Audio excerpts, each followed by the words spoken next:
Hi guys, well, Donald Trump was meeting with Vladimir Putin in Alaska to carve out a deal over Ukraine. Of course, the president of that country had not been invited. Now, instead, he was in Brussels meeting with the president of the European Commission, Ursula von der Leyen, where she reinforced this common sense point that any deal must involve Ukraine. Have a listen. My second point, with regards to any territorial questions in Ukraine, our position is clear. International borders cannot be changed by force. These are decisions to be made by Ukraine and Ukraine alone. And these decisions cannot be taken without Ukraine at the table. And that's logical. How can you do a deal without Ukraine at the table? Donald Trump decided not to invite the president of Ukraine to talks that involved Ukraine, which is absolutely insane.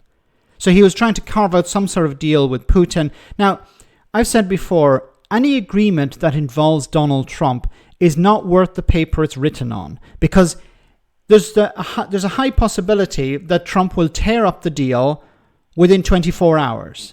It's worth nothing.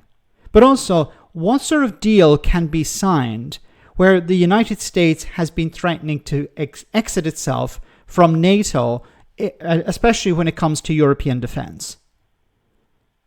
So what value is a deal between Donald Trump and Vladimir Putin? Even if it benefited Ukraine, it would be worth nothing. Ukraine has to be at the table.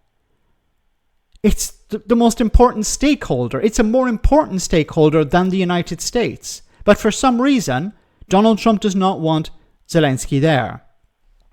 I think it's about his ego once again. Donald Trump wanted a photo opportunity with Putin. He wanted to show the world that he's in charge, that he's doing these deals, when in reality the deal is not worth anything and it can't be enforced for two reasons. First of all, you need to have the Ukrainians on board. And second, if the United States is no longer a reliable ally in Europe, then it's not something that can be enforced.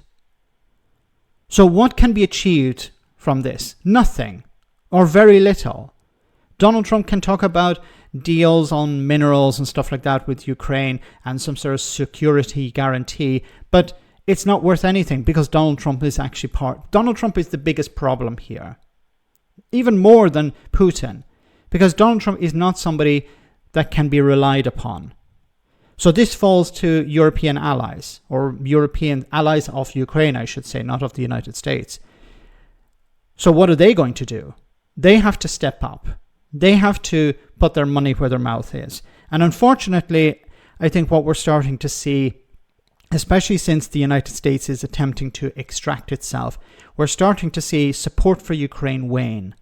People are getting a bit tired of it, of the situation, I mean, and unfortunately for Ukraine, its allies, while they remain steadfast in their rhetoric, their support is starting to wane, I think, somewhat. And there will be growing pressure on Ukraine to sign some sort of deal to end this conflict. Now, of course, the deal must benefit Ukraine and its people. It can't be just something that can be something that Zelensky can sign off on. It must be the Ukrainian people that back it fully. Otherwise, this conflict will continue. It's going to be difficult. It's going to require tough negotiations. It will require, unfortunately, some sort of trust, a level of trust in Putin keeping his word. Another, like Trump, somebody you can't trust.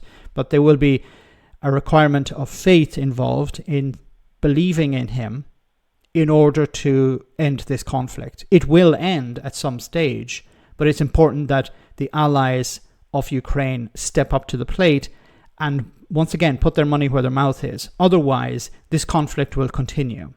Let me know in the comment section, guys, what you think, and I'll see you in the next video.